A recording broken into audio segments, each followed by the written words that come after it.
इसी को हम लोग कंटिन्यू करेंगे। तो यहाँ से हम लोगों को दो इक्वेशंस बनेंगे। यहाँ पे आप लोग देखोगे लेफ्ट हैंड साइड में एल है तो बेस सेम है, तो मैं उनके पावर्स का एक इक्वेशन प्रिपेयर कर सकता हूँ। तो मेरा पहला इक्वेशन बनेगा a plus B equal to 0, इसको मैं इक्वेशन 1 को रिप्रेजेंट करूंगा। और सेकंड जो चीज है वो आप लोगों को दिखाई देगा कि -1, तो इसको ऐसा इंटरचेंज करके भी लिख सकते हो, कोई प्रॉब्लम नहीं। तो -2b इक्वल टू -1, तो यहाँ से माइनस माइनस कैंसिल हो जाएगा, तो b इक्वल टू आएगा 1/2। b इक्वल टू कितना आएगा 1/2, और ये 1/2 की जो वैल्यू है वो इक्वेशन नंबर 1 में लिखो आप लोग, ठीक है। तो इसमें रिप्लेस करोगे तो a प्लस 1/2 इक्वल टू 0, तो a इक्वल टू -1/2 एक चल जाएगा।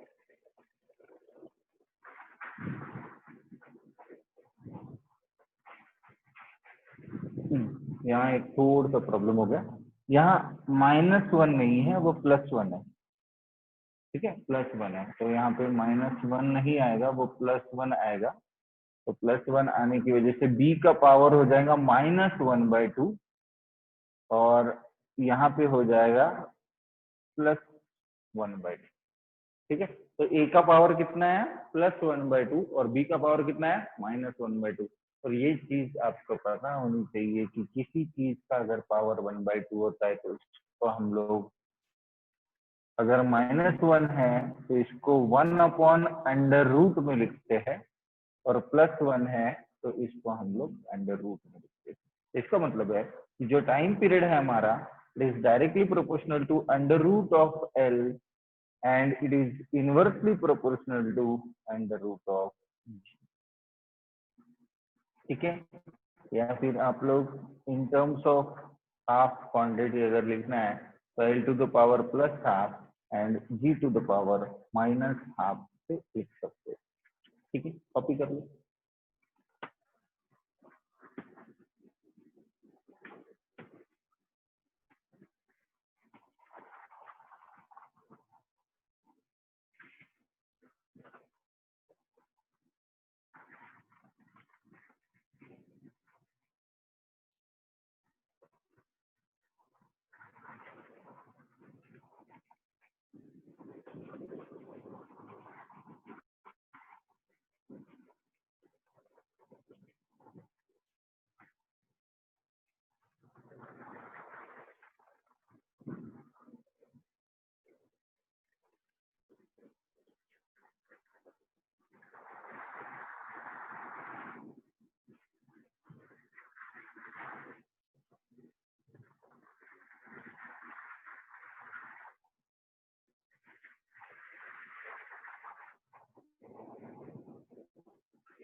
ना, तो इसी के साथ में ये डायमेंशनल एनालिसिस के तीनों जो यूजेस है वो यूजेस हम लोगों ने स्टडी किए।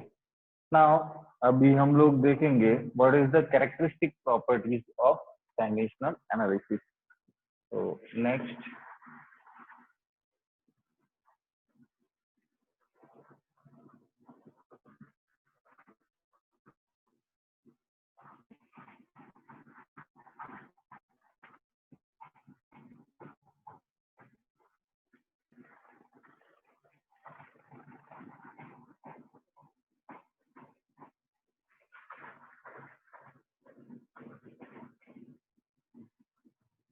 ठीक है। अब कैरेक्टरिस्टिक प्रॉपर्टी हम लोग क्या क्या देखेंगे।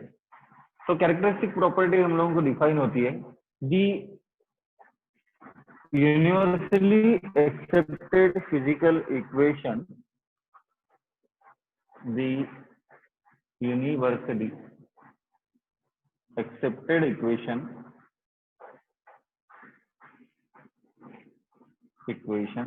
must be dimensionally corrected,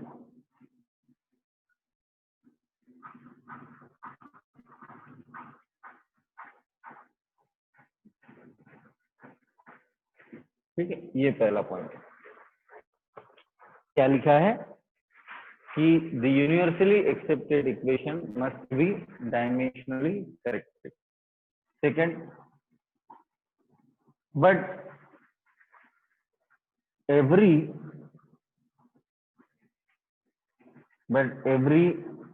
dimensionally corrected equation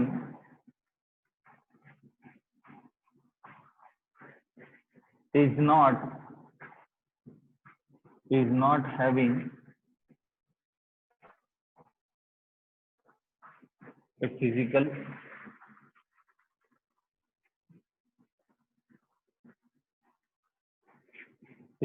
explanation.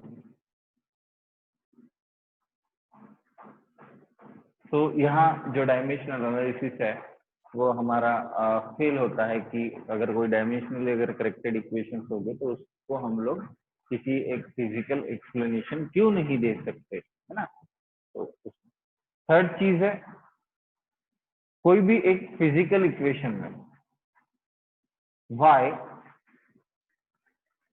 There is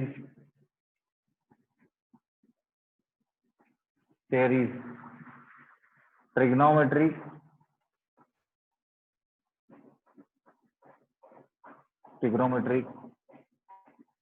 logarithmic,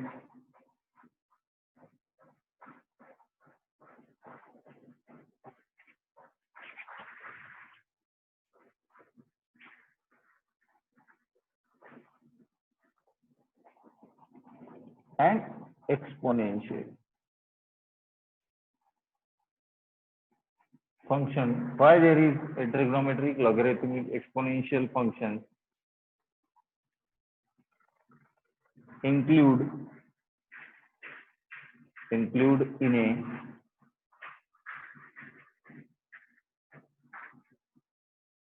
physical equation that are not explained using dimensional analysis.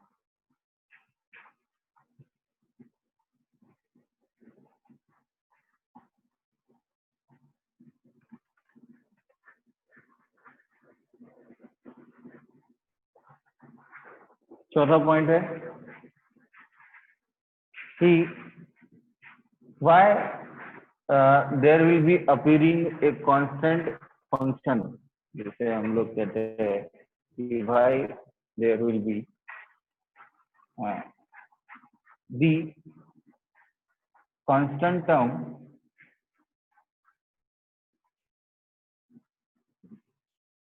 observed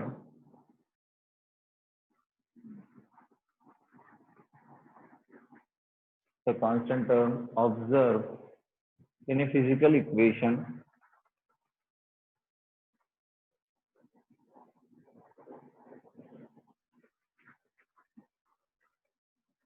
having no explanation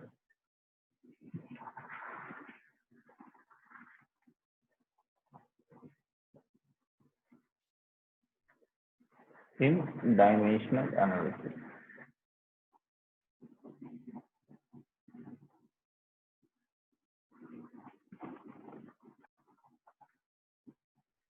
ठीक है। फिफ्थ पॉइंट जो है वो लास्ट के जो 2 पॉइंट्स है वो आप लोग खुद लिखोगे, जैसे to find the correctness between same physical quantity into two state of system, जो कि पार्ट 2 का है, use and relation between the variable quantity, ठीक है, वेरिएबल। बट एक और चीज है जो डायमेंशनल एनालिसिस एक्सप्लेन नहीं करता, why there is not the involvement of constant variable in dimensional analysis. तो कंस्टेंट वेरिएबल जो है वो क्यों एक्सप्लेन नहीं होता है वो चीज। तो ये सारी कैरेक्टरिस्टिक प्रॉपर्टीज है जो आप लोग लिख लो।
ना। इसके बाद में हम लोग ऑब्जर्व करेंगे that is errors in measurement.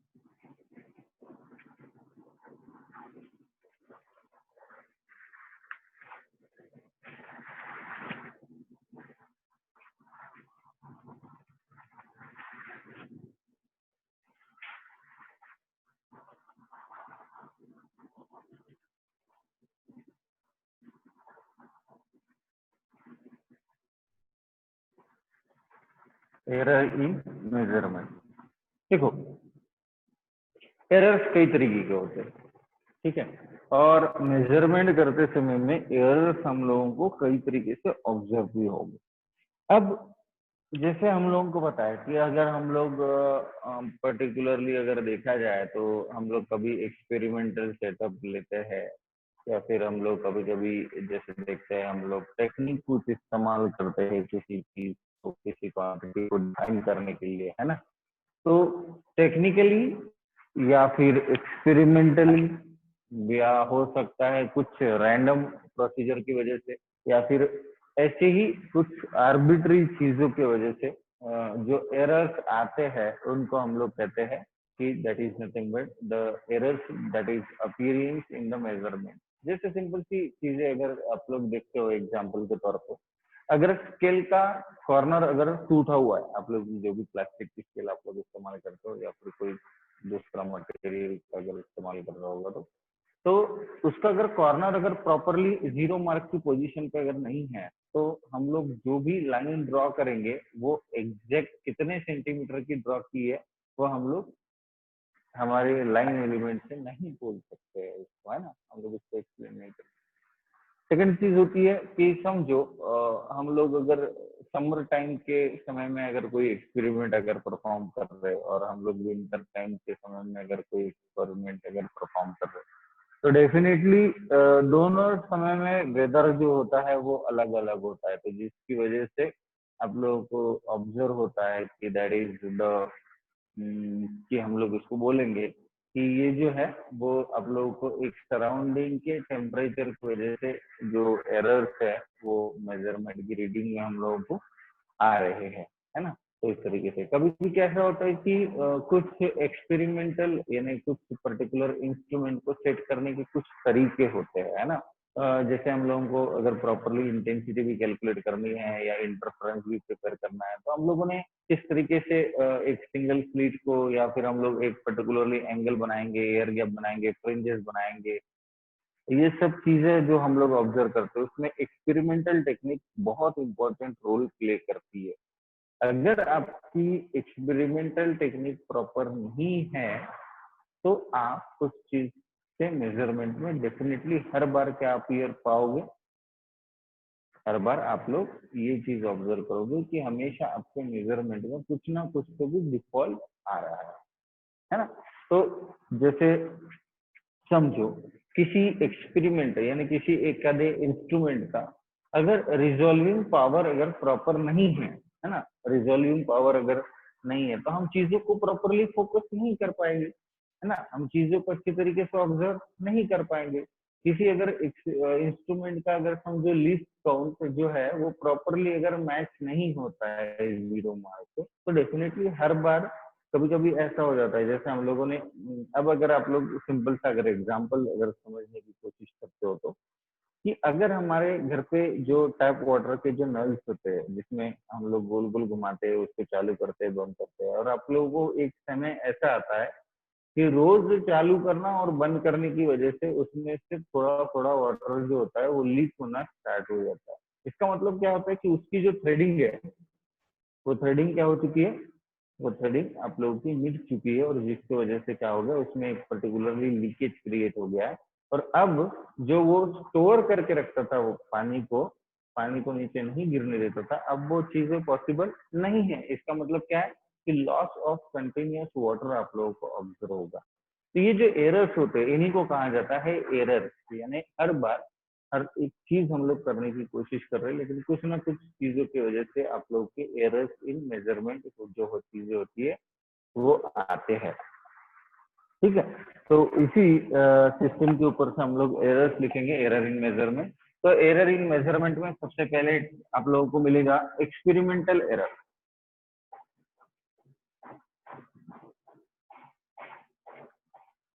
Experimental error,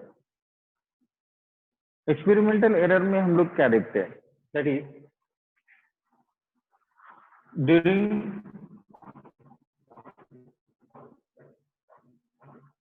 during the experimental setup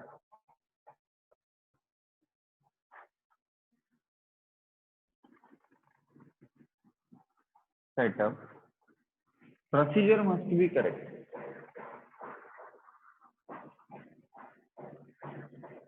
Procedure must be correct.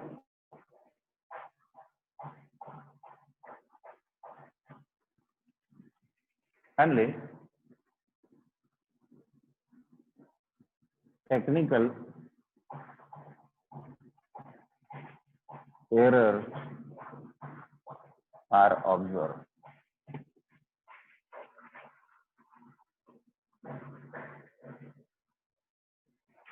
Second error जिसको हम लोग कहते हैं रैंडम एरर। कोई कोई भी रैंडमली जब भी हम लोग कोई भी एक्सपेरिमेंट करें, इट इज अनवांटेड,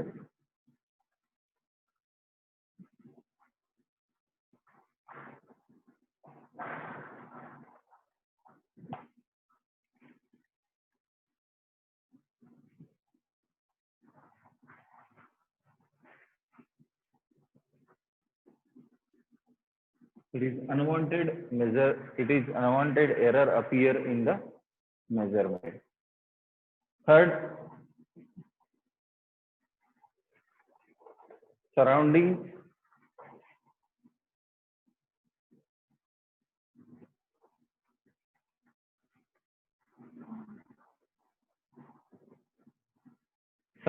एयर, जैसे टेम्परेचर, प्रेशर,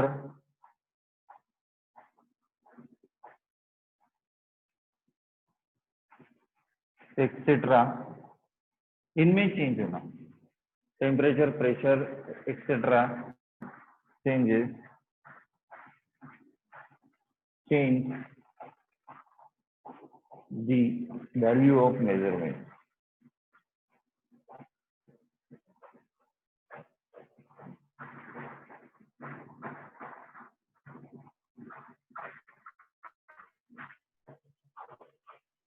एक होता है पर्सनल एरर।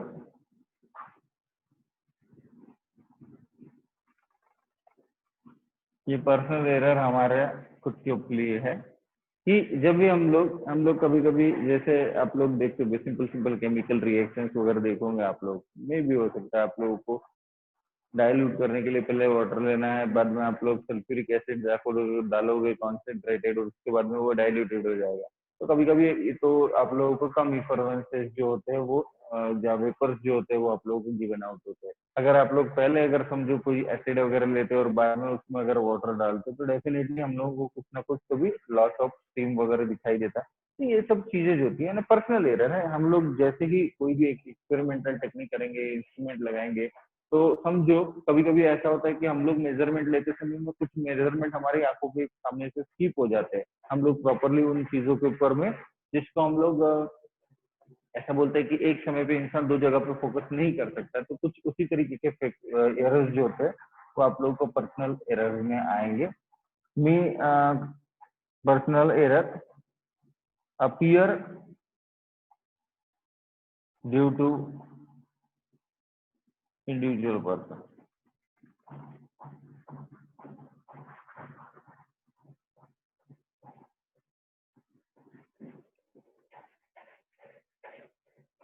ठीक है, तो इस तरीके से हम लोग धीरे धीरे जो है वो मेजरमेंट और एरर्स के बारे में हम लोग ऑब्जर्व करते हैं। ठीक है। तो इसी तरीके से हम लोग जो एरर्स वाला जो पार्ट है, जो न्यूमेरिकल प्रॉब्लम्स में ओरिएंटेडली पूछा जाता है, उन चीजों के बारे में हम लोग नेक्स्ट क्लास में ऑब्जर्व करेंगे। ठीक है, तो अभी फिलहाल के लिए हम लोग यहीं पे रुकते हैं और इसके बाद में हम लोग आगे की चीजें ऑब्जर्व करेंगे। ठीक है, this is all about from today's class, तो हैव अ नाइस डे। फिर चीज जो है वो लिख लो अच्छी तरीके से, और इसमें और कोई एरर अगर होते हैं, सिस्टमेटिक एरर भी होता है, सिस्टमेटिक टेक्निकल एरर बोल